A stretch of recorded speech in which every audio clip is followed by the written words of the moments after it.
he's actually played David Bowie in front of David Bowie, with David Bowie, filming a commercial with David Bowie. His name is David Brighton, and he is the David Bowie tribute act. And we'll be talking with David today on Dirkbag.com radio.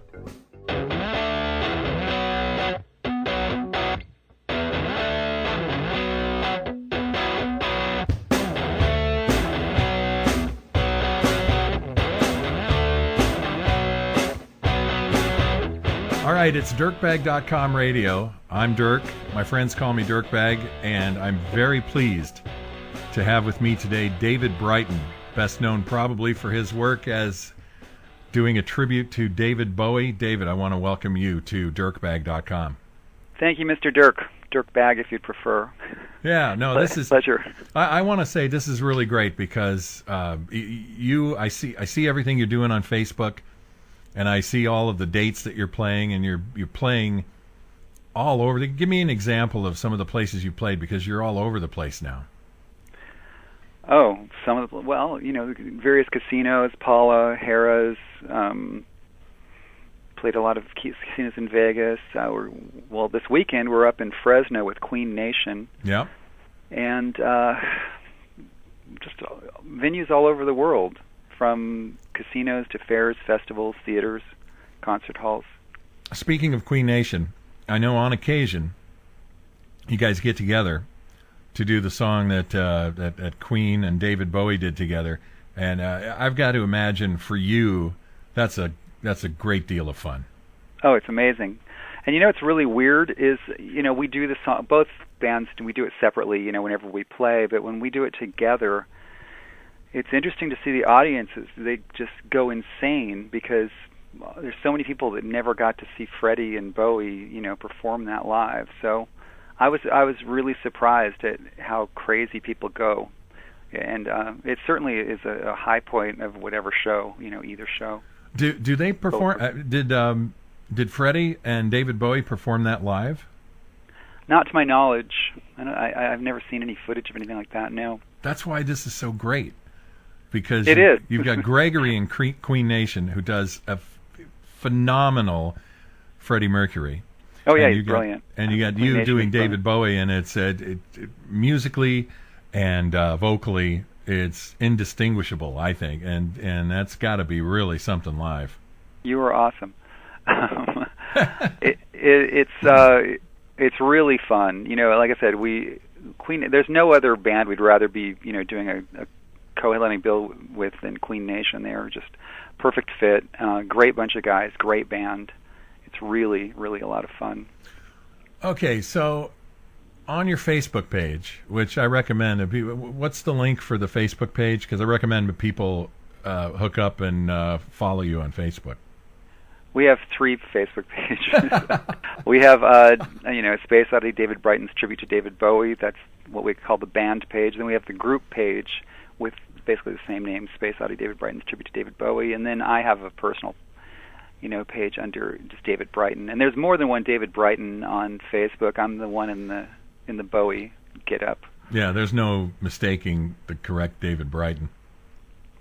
So anyway, on your Facebook page, you asked the question one day, what is your favorite David Bowie song? And it's a lot of people mentioned how difficult it is because there are so many great songs. You usually have a half dozen of your favorites. Yeah, absolutely. I mentioned Space Oddity because I was 12 at the time. I was really into Apollo. We had just landed on the moon. I built an Apollo landing vehicle model. And so David Bowie comes out with this song. I never heard of David Bowie before. And the song came out, and I'm listening in headphones the first time I heard it, and it was a spectacular, mind-blowing song. And it's clearly a career high point for David Bowie, and it's a musical marker. It's a benchmark musically. And so I wanted to get your thoughts on Space Oddity specifically, and then, if you don't mind, a couple of other Bowie songs that you consider to be career-defining moments or angle points, however you wanted to describe it. Sure. Space Oddity, oddly, it was not the first song I heard by him. However, I remember the first time I heard it, it's uniquely his own. In other words, even though he's got certain influences that you can hear, it still doesn't sound like really anyone else. Rick Wakeman's playing mellotron in there, and then there's this incredible string arrangement, and then his voice, and just the whole thing is remarkably unique and spellbinding, in my opinion. He really captured something. It's almost, I think it's almost Beatles-esque in that it is so different and so singular in the style and all. It really is. I remember reading Dave Gilmour from Pink Floyd said once about Bowie, he just says he's just uniquely his own artist, and he says even if he sings someone else's song, he grabs it and makes it his own. Yeah. And he's like, again, even though he's got influences like the rest of us, he actually is he's just an original artist. Even like I said, even if he's imitating someone else, the way he does it is his own. Sort of like Paul McCartney when he was imitating Little Richard. He didn't sound like Little Richard. He came up with something new while he was trying to imitate something That's right. else, which was also, like you mentioned, the Beatles. They had that genius about them of just having their own thing, their own sound. So I think Space Oddity is great. It's a great song, and I understand he was sort of interested in sounding somewhat like Simon and Garfunkel at that time in his career, which the song is not at all reminiscent of, which again just illustrates the point. He's just so original. Right. You want some other songs that I think are sort of career benchmarks along the way. Well, Changes is another just great composition. The chord changes and the melodies and the lyrics and everything. It just again, it's not. You can tell where some influences are, but again, when you hear it, it doesn't sound like any of those artists. He's got Beatles influence in a lot of things that he does. But he's also got all these fringe things coming in and out. The whole Aladdin Sane album, for example, it's got Mike Garson's jazzy piano and then Mick Ronson's sledgehammer guitar, and just two things that you normally wouldn't hear together, creating this whole new thing. And then, of course, the band plays great, and Bowie's writing is brilliant. I can't even pick a song off that album. The whole album is so good. But Time is I think, a masterpiece. Panic in Detroit, Drive-In Saturday, really, Lady Grinning Soul. I think every song on that album is just brilliant. And then on the Ziggy Stardust album, again, every song is great, but things like Moon Age Daydream, Hang On to Yourself, Ziggy Stardust, I'm just going to list every song here. No, I mean, it's really tough to do. And then you talked about, you asked people for their favorite albums, and I mentioned Station to Station, and there's nothing, and no artist has ever put an album out that sounds the least bit like Station to Station. It's unbelievable. It really is. Do you remember that old ad campaign they had? I don't remember what magazine. It's probably like it was in Rolling Stone or something. But when New Wave was hitting, Bowie had an ad that said, "There's New Wave, there's Old Wave, and there's David Bowie." And it's just, in other words, he just stands apart. And even when he was like the Ziggy Stardust album has certain elements that you might have heard on the T-Rex album of the day, or you might have heard on Velvet Underground, but still, when it's done, it really is remarkably unique. And the same thing about Station to Station, like you said, it's such a great record. I mean, what other song sounds like Station to Station, for example? I don't know any. I put that album on, and it takes me to a completely different place. The title track is, I think, 10 minutes long, and the title track has 2 or 3 different themes that are completely different from one another. And it's a 10-minute song that when you're done with it, you don't realize 10 minutes went by. Yeah, exactly. Do you know what I mean? In other words, it's not easy for something that's 10 minutes long to remain interesting, and that one, it doesn't seem long at all. But go ahead. I saw somebody who was talking about Scary Monsters on YouTube, and somebody wrote a comment and said it's a Robert Fripp album with David Bowie blended in. And there's some truth to that, because Robert Fripp is just soaring throughout the whole thing. Yeah, he really is, and he's so avant-garde. It's a great combination. Bowie, may I say this real quick? It doesn't fit in with your question, but it's sort of... No, absolutely, go ahead. It sort of needs to be said. It's just Bowie is such a courageous artist. I mean, he just took chances, every step of his career he was taking chances, and some of those chances became commercially viable, and others the audience didn't understand. But the point is he was always taking chances, and he's always trying new things and always innovating. And I can't think of too many artists that are as brave, to do that, risking their whole career over and over and over. It's like, certainly today that's, major labels would never allow that today. No. But, for those people who were fortunate enough to be around, for music in the early 70s, a lot of artists kind of had license to do that, because the labels were not run necessarily by accountants or attorneys at that time.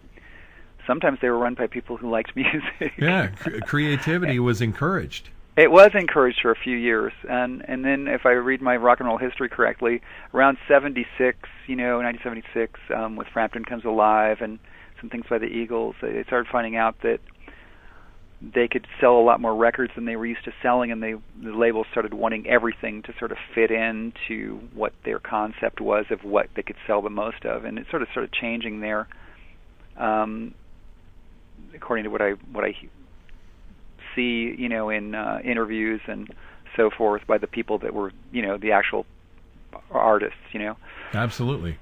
But that was sort of a renaissance in rock music, late 60s, early 70s.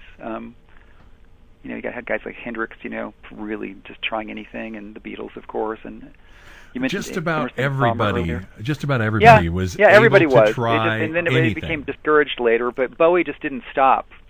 Yeah. Emerson, Lake and Palmer might have put out an album called Love Beach or something, but Bowie kept doing crazy stuff. And I'm not putting down Emerson, Lake and Palmer; they're great. No, I get that, but I know what you're saying, because it was Love Beach. I haven't heard the record. Someone mentioned it to me lately. That I never heard it either. I was a freak on Emerson, Lake and Palmer's first concert I ever saw was the Brain Salad Surgery tour. You were very fortunate. That's awesome. Let me tell you a quick story, because this is fun. I think people enjoy it. When I was in, I think it was a sophomore in high school, my mother knew the tickets were going on sale. We were begging her, got to go get tickets. And in those days, tickets went on sale every Monday morning. And so she said, there's no way you're going to skip school, so I'll go stand in line. My mother stood in line at the Anaheim Convention Center. Really? And got tickets for my buddy and I, and got us floor seats about halfway back. And I'll never forget that. She was so happy with herself. And that is great. It just changed my life. That whole concert was so great. But what I was going to say is, Emerson, Lake and Palmer came along with Love Beach, and I saw the cover, and I just couldn't bring myself, even as a fan, to listen to the record. I'm sorry to hear that. Well, obviously the label, labels were telling artists, I suppose, that they had to change, or they were not going to have a record company anymore. I remember seeing a documentary about the group Heart, and they said, in the 80s, they just said the corporations came in and said, we're going to reimage you and bring in songwriters and blah, and it was successful. But they said there were so many people involved that it really wasn't the same group anymore, in terms of. And that's just what happened in the 80s, with a lot of acts, I'm sure. The one of the bands I really enjoyed was Journey, and their first 3 albums were rock and roll fusion albums. And I'm not cutting down Steve Perry, because he's a great vocalist, but it was the record company and management that said we gotta bring a new vocalist in here. And so they brought on Steve Perry, and they started writing more melodic songs. And I remember one interview with Ansley Dunbar, the drummer at the time, And he was told by the producer that when they were recording the album, and they said, "Look, you've got to cut down on the breaks. You got to keep the beat, little break here and there, but you got to keep it steady." And that really did change a lot of music. Yeah, that was the mindset then. I remember reading an interview with Journey's manager, and he talked about all of that. They came in and changed the whole group, and they said they were going to make radio-friendly songs and blah, blah, blah, blah, blah. And so, to great success, no question about it. Yeah, they did sell records, and for better or worse. I'm not saying that it's a bad thing to sell records, Yeah. I'm not saying that. I'm just saying that creative freedom, it'd be nice if it was allowed somewhere, and I suppose it is, if you just do it for yourself, But for these major artists we're talking about, they were under a lot of pressure to sell, after a certain year, from what I understand. And so all I'm trying to say is, like, there was a time where things were selling that were filled with still a lot of freedom, and I think that was a great time. Mm-hmm. I'm not saying nothing good has come since at all. That's not what I'm getting at. But it was a good time for music, though, when the artists were really allowed to do what they wanted to do. Yeah, and we come from an era where the music and the creativity was on such a high plane that sometimes it's hard to look at what's going on now and feel the same about new releases and songs that come out and artists that are producing. I guess Madonna can pretty much still do what she wants, but there aren't many. U2, perhaps, they can record anything they want. Yeah, I'm sure U2 can. They're established. So, yeah, there's some people, obviously, doing indie music. I remember a guy named Bill Nelson from Bebop Deluxe. Remember that group? I love Bill Nelson. I love Bebop Deluxe. He started just doing everything independently at a certain point, and I remember Peter Gabriel. Still does whatever he wants. So there are exceptions. Although when he did Sledgehammer, that was, and when Bowie did Let's Dance, those were to make the record companies happy and sell a lot of records. So, I remember when the Stones did their disco song, and all the criticism they took from rock and roll people. But now when I hear that song or when they play it live, it's a great song. It's a really great song. Yeah. It's funny. Miss You is what I'm trying to think of there. I couldn't think of it. So Missing You, or let's get back on the Bowie thing and the David Brighton thing. Yes, sir. I want to talk a little bit, if you would, tell us about how you got into music, when you became interested in music and playing music and writing music and singing and all of that, and then take us into where along the way you decided I'm going to do Bowie on stage. Okay. Well, I was fortunate enough to have a couple of older sisters that had records. This was back in the days of records. Mm-hmm. And I would listen to their records and listen to the radio stations they tuned in. And like everyone from the rock generation, sort of the Beatles formed the rock generation, I think, in America, at least for a lot of us. But when I heard the Beatles, of course, that was life-changing. When I heard groups like The Doors, The Who, again, life-changing stuff. And when I was young and deciding what I was going to do, I was learning to play guitar like all kids, seemed to do it. Again, that kind of grew up on the Beatles. It seems like every kid wanted to learn to play guitar or something. Sure. But I was learning to play guitar, and I was deciding if I wanted to be. My other passion was I wanted to be a comic book illustrator when I was a kid. Wow. I wanted to illustrate comic books like the Fantastic Four, Spider-Man, that sort of thing. Which today, that all came to fruition too. Like it sure did. The Avengers is like the biggest selling movie of all time, or something like that. Anyway, but I still remember being a kid, in elementary school, and some of the kids would make fun of the kids that read comic books. So it's a different world. But anyway, I couldn't decide if I wanted to be an artist or a musician, and I eventually chose music because music gives you chills. You know, if you listen to great music and sitting in a room by yourself drawing all day was great and it was fun. But I just chose music instead. And you know, in my teens, I started playing in bands and so forth, and playing in originals bands. And eventually, I was playing lead guitar for some people you've heard of, some people you've never heard of. So I became obsessed with wanting to be an English rock guitar hero, you know, like Clapton, Townsend, Jeff Beck, Mick Ronson, you know, all those guys that we're talking about from that era. Brian May was another big hero of mine. And I eventually got a call from Kevin DeBro from Quiet Riot.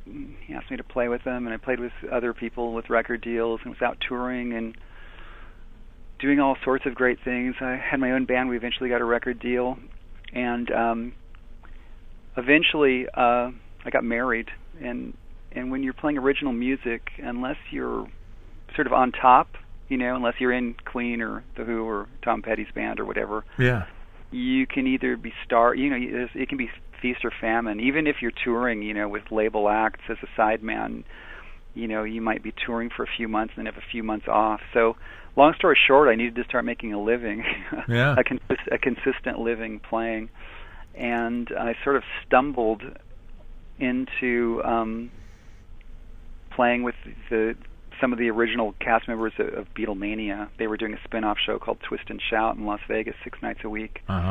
And I sort of fell into doing George by playing with some friends at a New Year's Eve party. We dressed up in these ridiculous wigs and did a bunch of stand-up comic routines and played a few Beatles songs. In other words, it was a joke, you know, we were doing it as a joke. But the guys were all good singers and good players, so the music did sound good. And somebody told me, you know, I know people that are doing this and touring, you know, playing Beatles music. And I said, really? So long story short, there was a guy named Ron McNeil who he's with the Fab Four today. I think he was one of the first guys I talked to, and I said, well, what does one do to get into this? And we met and we talked, and we went over a few songs, and he told me what I needed to do, and I started doing it. And my first big job, as I said, was with Tony Kishman from a band called Twist and Shout, and he was one of the original Broadway Beatlemania guys, incredible Paul McCartney impersonator. And I worked with him for a couple years, and then I worked with, you know, a lot of different groups. You know, I've sat in with Rain, and I was in the Fab Four for a couple years. We started that, and worked with 64. You know, just like I said, I've worked with most of the major Beatle groups. You know, either as a sub or it's an industry in itself. All of the Beatles tributes. And at the time, the tribute scene wasn't really there. It was like there were Elvis impersonators, and they were spin-offs from Beatlemania, and then people that were sort of picking up where Beatlemania left off, you know. And so I spent about 5 years touring the world as George Harrison with different Beatle groups, you know, like I said, Fab Four, stars of Beatlemania. And after about 5 years of it, I thought that was great. That was awesome, you know. I want to get back to writing and doing original music and just doing some other things. And so I just was gone so much touring that I didn't have time to do any of that. So one thing that I left out of my story is when I was doing original music and we had our own record deal, the big problem I used to have is the label people used to say, this guy sounds too much like David Bowie. Wow. And I wasn't trying to sound like David Bowie, you know, it's just he was one of the people I grew up listening to and singing along with, you know. And so I just kept hearing it over and over, you know, this guy sounds too much like David Bowie. So I tried hard not to, and again, it just, and then it says, then someone says, it sounds like a guy who's trying not to sound like David Bowie. I'm kind of putting it in different words, but that was basically what they were saying. So again, after I'd been doing the Beatles thing for about 5 years, I thought, well, there's a show in Las Vegas called Legends in Concert where they have impersonators of a variety of major, you know, artists, you know, Elvis, Michael Jackson, Madonna, whoever, Britney Spears, And right, it's all one show, right? Yeah, it's one show. They have one band, and they'll have 15 minutes of each different impersonator, and it's a 2-hour show in its entirety.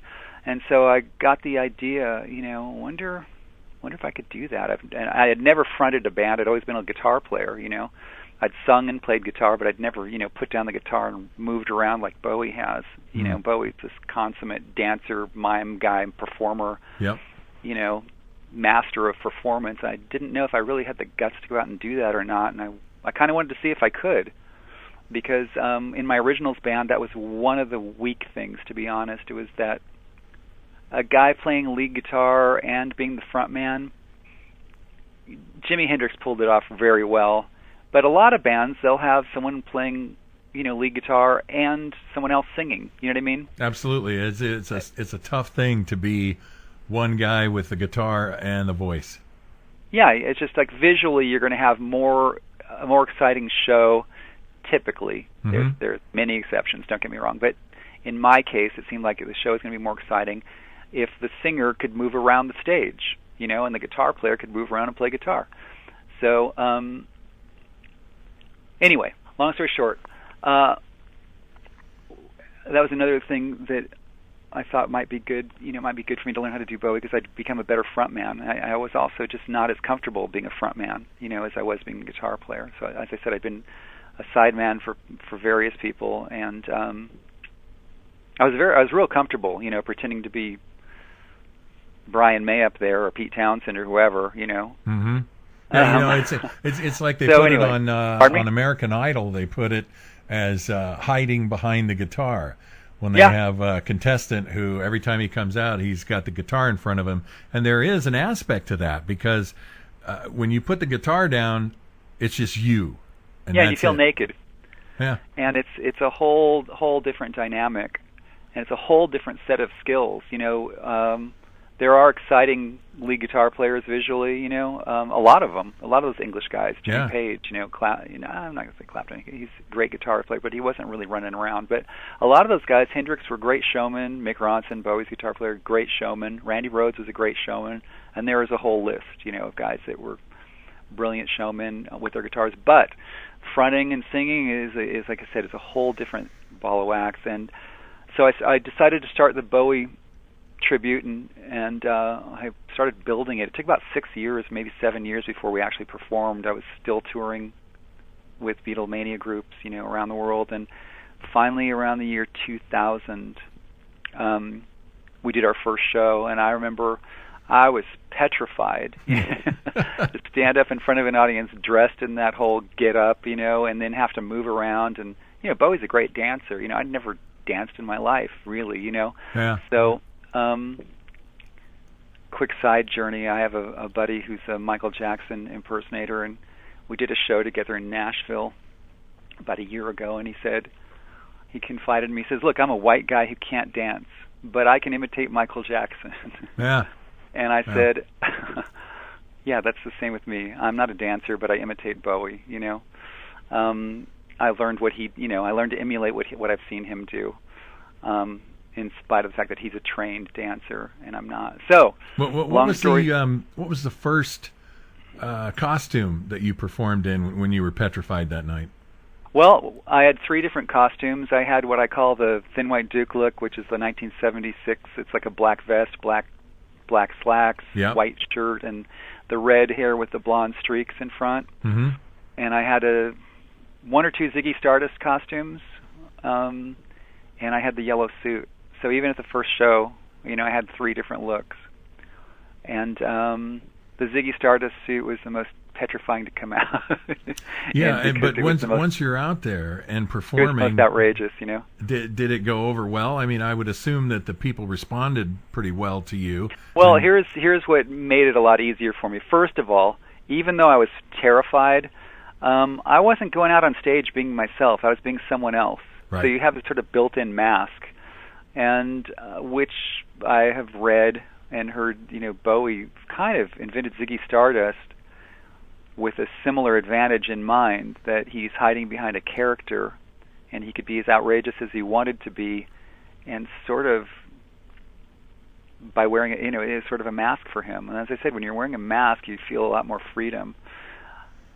So I still had to get experience doing it to get sort of like unafraid to try anything on stage. But even at the first show, as soon as we walked out on stage, and as soon as I walked out in that get up, I saw the expression on people's faces in the audience, and I just saw how suddenly they were transported somewhere else. They just had that glazed look on their face with this sort of a smile on their face, and I just said, okay, they've gone back in time.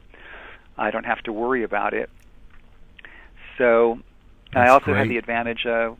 One of the guitar players in the band at the time was also an actor, and he's always pushing me. David, go for it, do it. You can, just walk. You know what I'm saying? Go, and so that really helped me.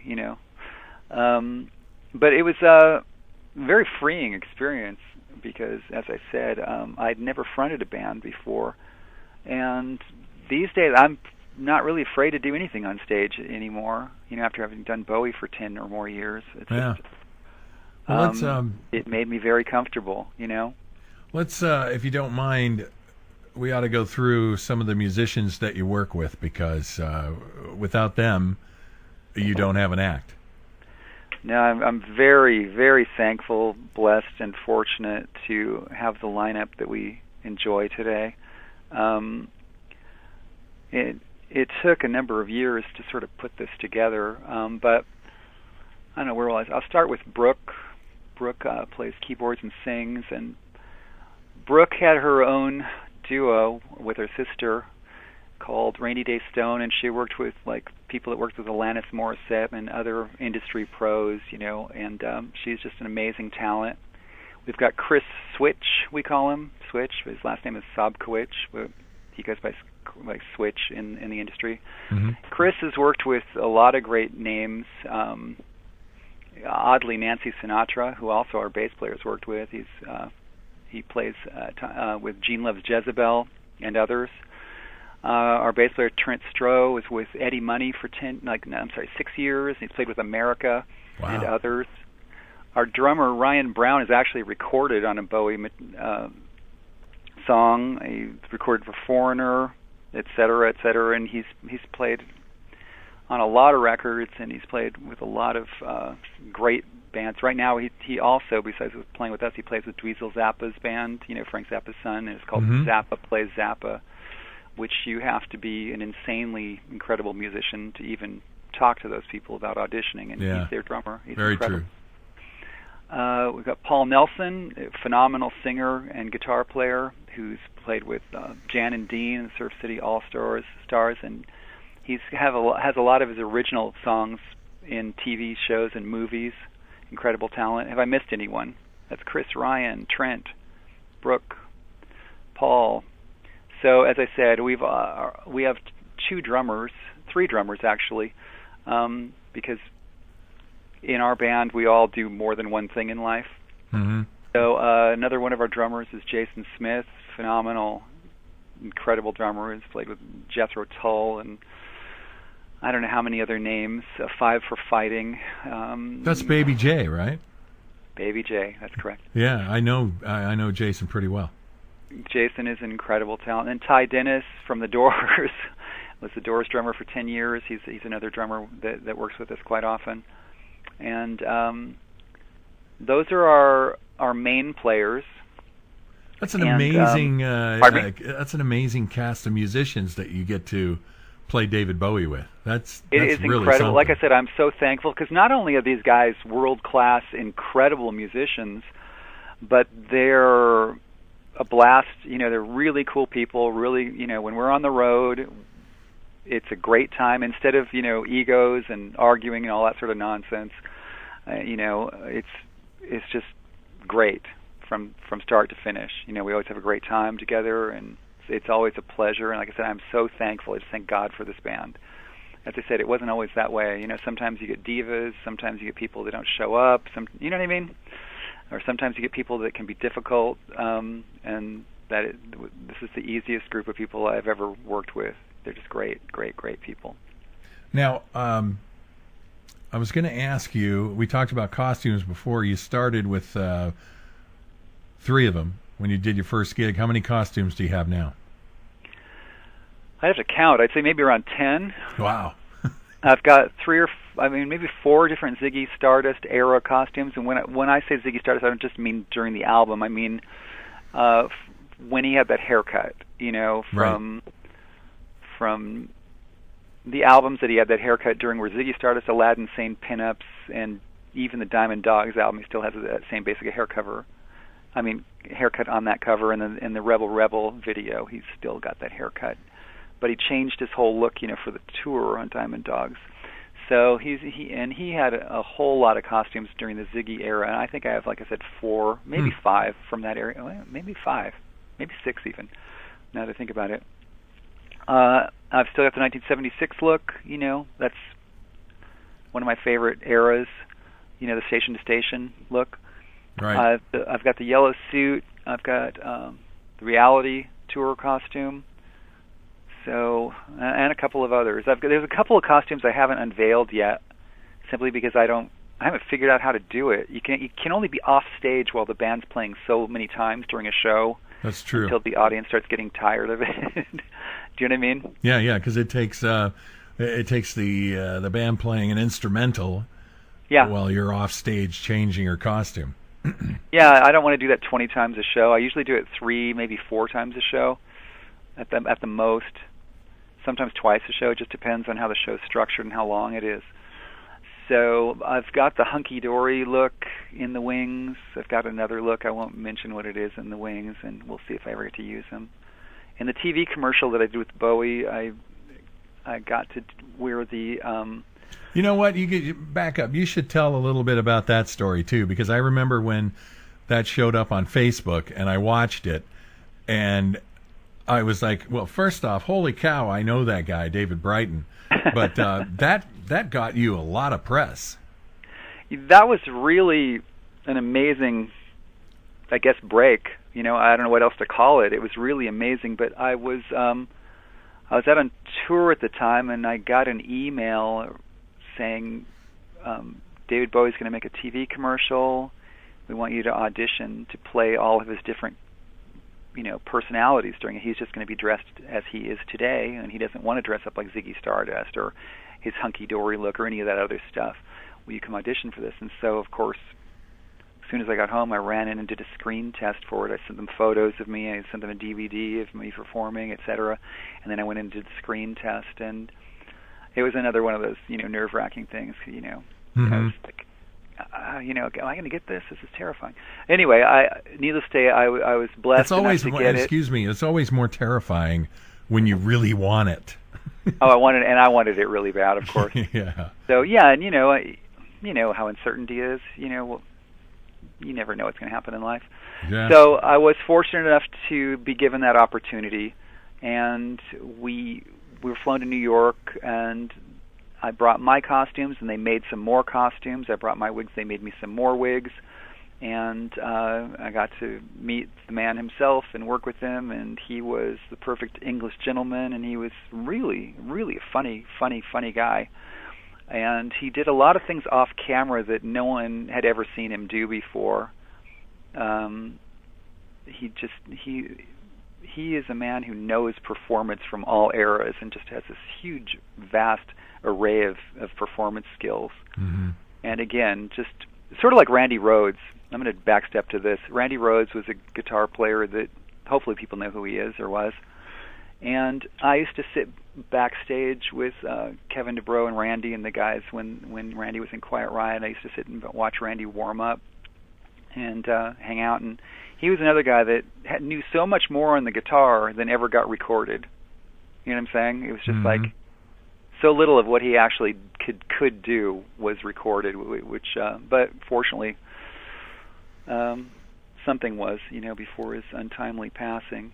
Okay, I'm going to get back to Bowie. So it's the same. I suppose it's the same with any talented artist. They can do a lot more things than people realize. So Bowie just had us all scratching our heads, off camera, just going, man, this guy, no wonder he's a superstar. So he was very nice, very friendly, and he did his parts, and I would imitate what he did in costume. Each time he he would do a bit. They would take 3 hours in getting me made up and getting in costume, and it would be my job to imitate what he did so that it would look as much like him as possible. And they also, so they could use computer graphics to sort of blend in his features with my own features if they needed to. Right. To make it look even more like him. So no one could tell it was an impersonator, in other words. And so some of the characters, they'd put his dilated pupil in, or they'd put jaw line in, or his nostrils or something onto my face. And then in some of them, they just leave it alone. The person who did the CG work did a phenomenal job. So anyway, that was quite an experience. Yeah, that's it. Like I say, I remember when the video came out and I was looking at it, it was like, wow, you can't write a script for that happening. It's just such a one-off. All of a sudden, here you are doing a commercial with David Bowie pretending to be David Bowie. It was the weirdest thing. And were you intimidated at all? I could talk our whole time just about that day, but I won't. Were you intimidated at all? I mean, totally. I was totally intimidated. Crazy to look at David Bowie, who is, like you say, a superstar, one of the biggest superstars of our lifetimes, and you're going to pretend to be him in front of him. I was insanely intimidated. Well, yeah, I mean, because who's going to make you more nervous if you're impersonating someone? Who's going to make you more nervous? The biggest fan of that person or the actual person? So yeah. I just like, man, he's going to see anything I don't do that's not perfect. But he was very nice and very supportive and was all positivity, and so and I just paid attention and did my best. And you know how it is. 99% of our fears are unfounded. Right. You face them and they just go away. Yeah, I don't mean fear like, I shouldn't drive off this cliff. I mean fears like, am I going to be able to do this well, or you know what I mean? Mm-hmm. So anyway, I was very intimidated. I was very nervous, and as the day, we were there a week, and as things went on, I got more and more comfortable, and everyone there was great and amazing. The funny thing I didn't realize, when commercials have basically the same crew people that they have in the $1 zillion budget movies. The guy that did wardrobe, had just done the Harrison Ford movie of the day, and it was that way with everyone. The director was incredible. They were all phenomenal, top industry pros, and they all made me feel very comfortable. And again, it was like you said, a once in a lifetime experience. Yeah, it's an unbelievable story. It was great. Yeah, I've actually gotten a couple of other calls like that were very odd. Bowie's own people have contacted me for other things. It's been really interesting doing this. It's been really, really a strange thing, and great, of course. Yeah. So, what are you? I'm not going to ask you to name a whole lot of them because you could go on again for another hour. But what are a couple of your favorite songs to perform live? Say Saturday is a favorite to do live. Fame, which for some reason Fame is a really fun one to do live. Yeah. Even though when it was out, I was more interested in listening to the rock era stuff, but since then I've really gotten into everything he did in the 70s, and might be my favorite stuff. And he, of course, in the 80s, 90s, and currently he's still doing great stuff. But we all have an era that brings us back to our youth. You know what I mean? Yeah, that's true. The rock stuff was the first stuff I heard him do, and I went and discovered the rest piece by piece. And so that still brings me back to where I was when I first heard those things. But anything from Station to Station is really, really fun to do live. Stay, it's really a great song to do live. Great song. TVC-15 is one of my favorites too. Yeah, that's great. It's a great one. One of my favorite vocal performances that he did, I'm just talking about listening right now, though, is Wild as the Wind. His vocals pretty amazing on that. He's really an incredible singer. He has such amazing control over every part of his voice. He's going in and out of falsetto, and he's got a rock voice, he's got a crooner voice, he's got a dance, you know what I'm saying? He's got all these different voices that he can do. It's not just one voice. It's just an incredible instrument, his voice. One of my favorite songs of his, from a singing standpoint, as far as the voice goes, from a musical standpoint, the way the song builds over the length of the song, is Heroes. And he can do so much. There's a bunch of different videos of David Bowie singing Heroes live in all these different settings. And he can do so many different things with that song. And it is still, no matter what he does, it's always this powerful, majestic piece of music. It really is.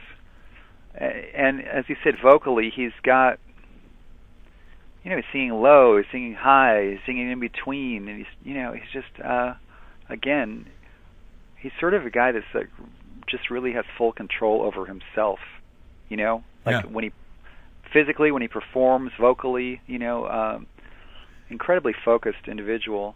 You know what he's not afraid to do is he strays from the melody all the time. Yeah. And sometimes he'll go through a whole verse and go into counter melodies and harmony pitches and never come back to the original melody until he gets back to the chorus again. And he's on key. Yeah, always. Like I've heard him improvising on bootlegs and so forth. He just starts singing something, and it's all on key. Usually, if somebody improvises something, they might have to go back and fix it later if they're improvising in the studio. Just because an idea came into their head, they sang it, and they might not have executed it perfectly, but he generally executed everything perfectly the first time. It's just sort of like this superhuman. Does that blow your mind? It's insane. But we were talking about a lot of artists from that time. There were, Queen, Yes, a lot of the musicianship back then was superhuman, and a lot of it's just sort of like the caliber of musicianship back then was the bar was so high, Yeah. We didn't have auto-tune, we didn't have the ability to make things in time if they weren't done in time when it was recorded. People had to record it correct, Well, you mentioned Yes. And when Yes recorded, I'm sorry, I'm talking over you, but not at all. You mentioned Yes, and when Yes recorded Fragile, one of the albums of musicianship, and from that period of time, I mean, it's a hallmark album. Mm-hmm. And those guys were all in their early 20s when they recorded that. Oh yeah, all these people were. When I was in my early 20s, I was a knucklehead. That blows my mind that these guys they're basically kids. They're barely out of being teenagers, and they're putting together music of that magnitude. It's just mind blowing. Well, clearly, all of these people we're talking about, spent in zillions of hours learning to play, while other kids were out playing football or whatever. These kids were at home practicing, and whoever was singing was at home honing their vocal skills, because no one just is, born with all their talents is fine-tuned. Even the most talented person has to work hard and fine-tune those talents and really polish them and develop them. And so, reading about Hendrix or hearing people talk about him, that guy had a guitar on from the moment he got up out of bed until he went to bed at night. Again, he just always had his guitar on. And, in other words, they were that as good as they were for a reason, all these people. And in other words, they put in the long, hard hours. So now, you talked earlier, you mentioned about how some music can give you chills. And I know that we all have certain songs that we listen to either in the car, at home, in headphones, whatever it is.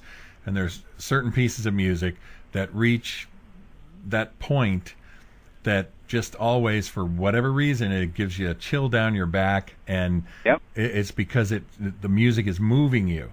Now, as a performer, I tinker with a guitar here at the house and whatnot, but as a performer on stage, there's got to be a similar situation where you might get, you might get a chill when you're performing a certain song. Does that happen?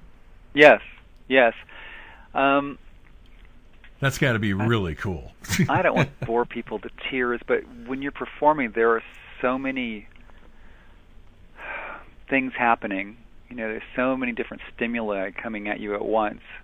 There's things happening in the audience, and there's things happening on stage. Is something not working? Is everything working? Is the band gelling? Are you how do I put this? I strive to get in a certain zone, a certain state of mind where I'm not thinking and where my intuitive side of my brain is sort of gets into this flow, and you're just sort of flowing with the music and performing as this other person.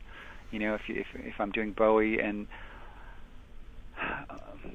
when I've achieved that, when that's actually happening, and I've got a good mix, on stage and everything, it's really very, of course, especially with Bowie music, it's really musical stuff. And it's filled with dynamics and melodies and peaks and valleys and all the things, all the content that can give you chills.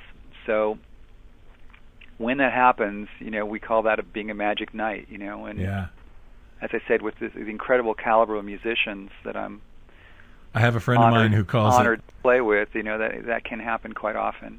I have a friend of mine who calls it lightning in a bottle when that moment happens. Yeah, that's. I don't know about anyone else, but that's why I got into music as heavily as I did. It's just because that the way it made me feel. And we mentioned this earlier, but today, music is there's a lot of great music today, but a lot of music today is done to a click track, a metronome, in other words, and everything's perfectly on time, and everything's been perfectly tuned, by auto-tune or whatever program. And I think a lot of times, a lot of the humanity is being removed from a lot of music. Not all music. There are still very organic, records being made in certain situations, but a lot of music now sounds very much like it came out of a computer, which it did, of course. And I'm not saying it doesn't have its place, because it does. Like if it's for dance music or whatever, that's very effective. But for what we're talking about, feeling like, when the crescendo of the song comes and you just are reduced to jello or something, you're just feeling shivers everywhere. Like you did. When we were young and saw the group in concert, playing the music that we've been listening to on the records, when we actually saw it live, you'd just be flooded with this emotional rush, That's what I'm looking for music, if that made any sense. That does make sense. There's a song that Rihanna has called Umbrella, and the first time I heard that, I really liked it. And then I listened to it a number of times over a period of time. And for a while, it became a really cool song to me. And then it quickly lost its luster, because I started to hear how programmed everything was. I see. And then I went back and I dug up, because it's a very similar theme, I dug up Bus Stop by the Hollies. Yeah. And listened to that in headphones, and it was a brilliant piece of songwriting, but the music was all happening. It was people playing instruments and no click tracks and no keyboards propelling everything. And I realized that's why I lost interest in the other song relatively quickly, is because it was there was too much planning in it, perhaps. Interesting. I'm going to try to find some exceptions to the rule we're discussing. I'm guessing that U2 plays to a click track.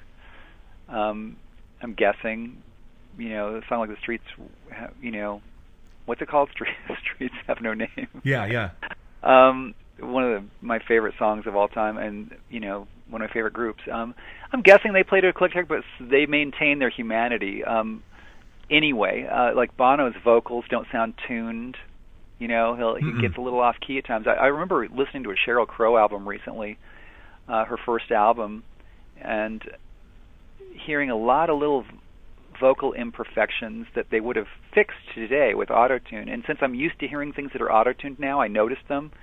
Whereas before they started tuning everything perfectly, you never noticed any of that stuff. That's just how human beings sing. Human beings do not sing perfectly on key every second. It's just that we don't do that. We don't play perfectly on time every second. So people have gotten used to hearing things tuned and quantized, made perfectly on beat. And again, I'm not saying there's not a place for it, because I think there is. Certain kinds of music, it really fits it, but the whole musicality, the human element that we grew up on, has a whole different kind of magic. Yeah, it comes from inside the human being. That's why I play guitar here at the house, and I've got a drum machine, and it's okay, but you can really tell it's a drum machine because it's perfect. Well, right, and if you listen to a Led Zeppelin song, you're not gonna, one of the greatest drummers ever, but the timing moves. If it's a slower section of the song, the time might be a little slower. If it's a quiet section. If it's a loud, like in a song like Ramble On, it's probably the choruses are a little faster, but that's very human, and it makes it more exciting. On a lot of Bowie songs, Bowie was not one for using a click track. Even on Let's Dance album, I don't think he used a click track. And so the tempos can breathe.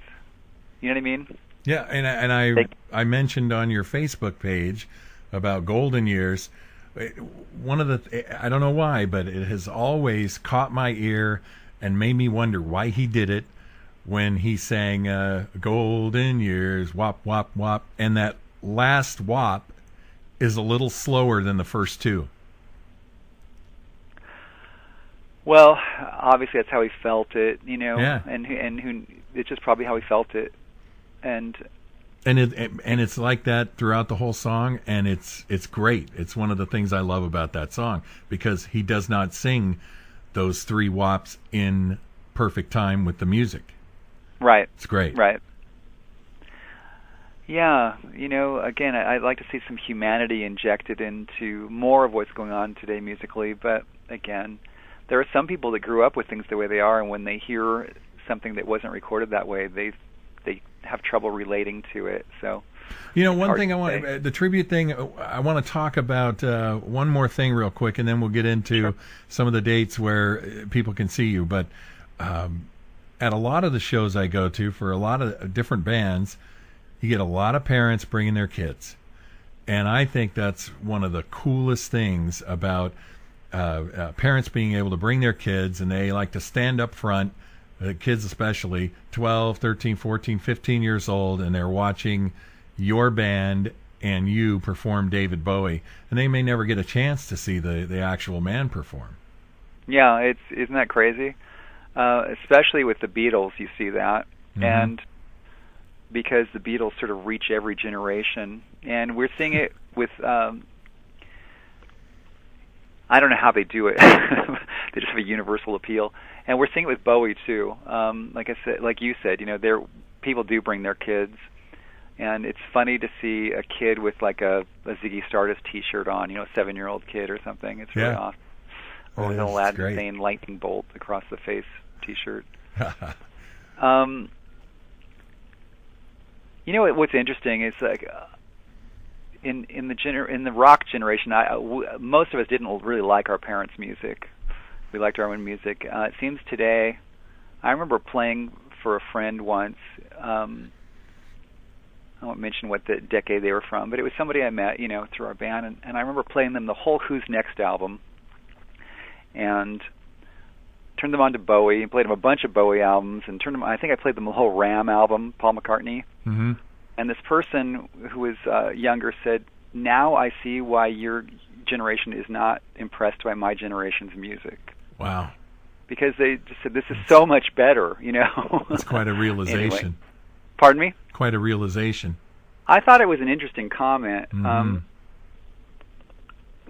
Sorry, I'm drinking something. I thought it was interesting. Now, I'm not saying there is a lot of great music today, incredible. And there are just as many talented people around as there ever were, I'm sure. But I don't know. We were fortunate to grow up during the rock era, I think.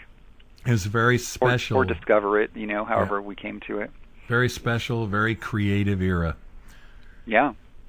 All right. These dates, this interview is going to be up on YouTube for some time, so some of these dates may expire. But if you're listening in a mid-January, these are the dates that are upcoming now. And if you want to find out more about where you can see David Brighton perform David Bowie, all you have to do is go to his Facebook page and check it out. But right now, today, what are some of the dates that are upcoming? Well, also, can I mention one other thing? Sure. We've got a regular website that also has our schedule on it, and that is davidbowietribute.com. davidbowietribute.com. All right. So thank you for letting me mention that. No problem. We're playing this Saturday night at Warner's Center for the Performing Arts in Fresno. And again, all this information is available online, either at davidbowietribute.com or at Facebook. And that's the one with Queen Nation. That's with Queen Nation, co-headlining with our good friends. And we'll be in Orange County, which at a venue called Mozambique on the 24th of this month. And actually, the 21st, I'm going to sit in with some friends, Chuck Wright from Quiet Riot and Gilby Clarke from Guns N' Roses are doing weekly jams right now at the Lucky Strike Live in Hollywood. It's at Hollywood and Highland. I'm going to be sitting in with them on the 21st, singing a couple Bowie songs, and they will be having lots of guest singers and instrumentalists throughout the evening. And they do this one night a week? They're doing it Wednesday nights. Oh, okay. Yes, and I'm doing the 21st, which is next week. And again, they'll be having all sorts of incredible people in there. And, of course, they're incredible themselves. But as I said, Chuck Wright from Quiet Riot, Gilby Clarke from Guns N' Roses are heading it up. So that's coming up next week. We're going to be at Paula Casino on February 28th. And beyond that, that's enough to mention at the moment. Like I said, if you check out davidbowietribute.com, we've got our schedule up, or David Brighton on Facebook, or Space Oddity David Brighton's Tribute to David Bowie on Facebook. We'll be announcing shows there as well. That's great. Well, I found it very enjoyable, very entertaining, and very informative talking with you. And likewise. No, it was great. Sorry, I'm a music nerd. You get me talking about music, I can't shut up. So I know, but that's why I started this whole thing, because I want to have people on and talk about music, not just whoever it is that that you're performing as, but just music, because music has this power to bring people together that would otherwise be at each other's throats.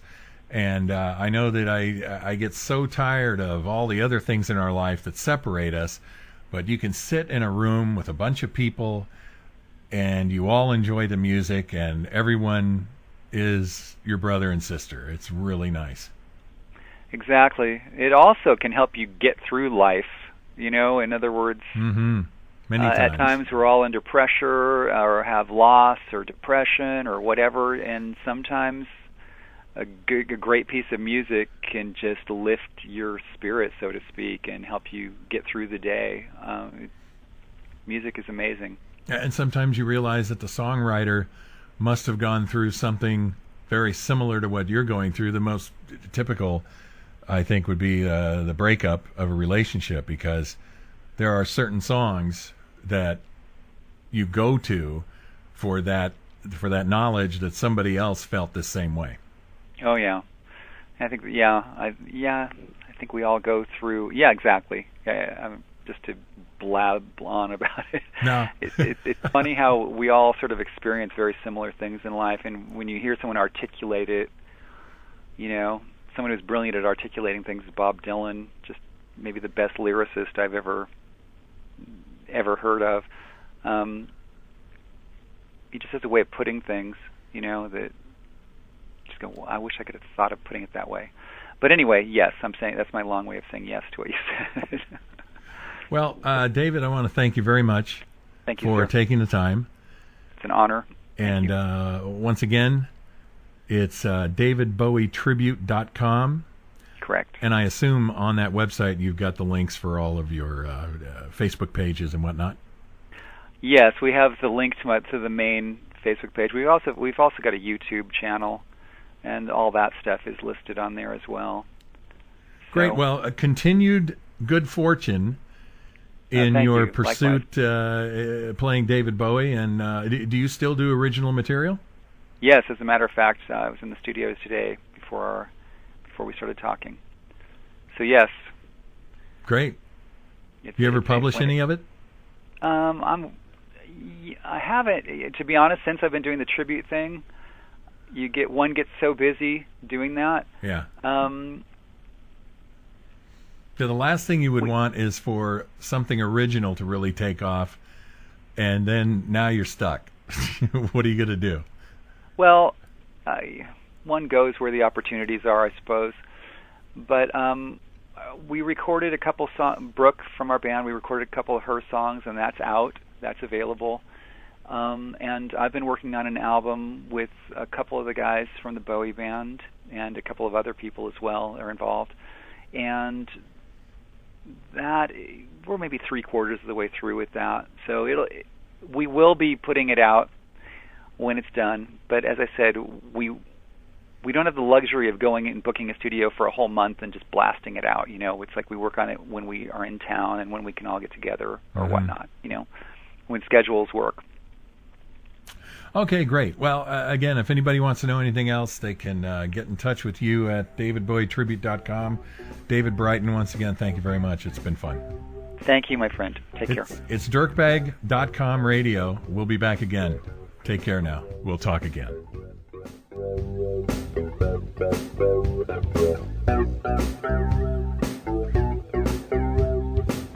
Truly, you have a dizzying intellect. Amen, and a boom shakalaka go right there.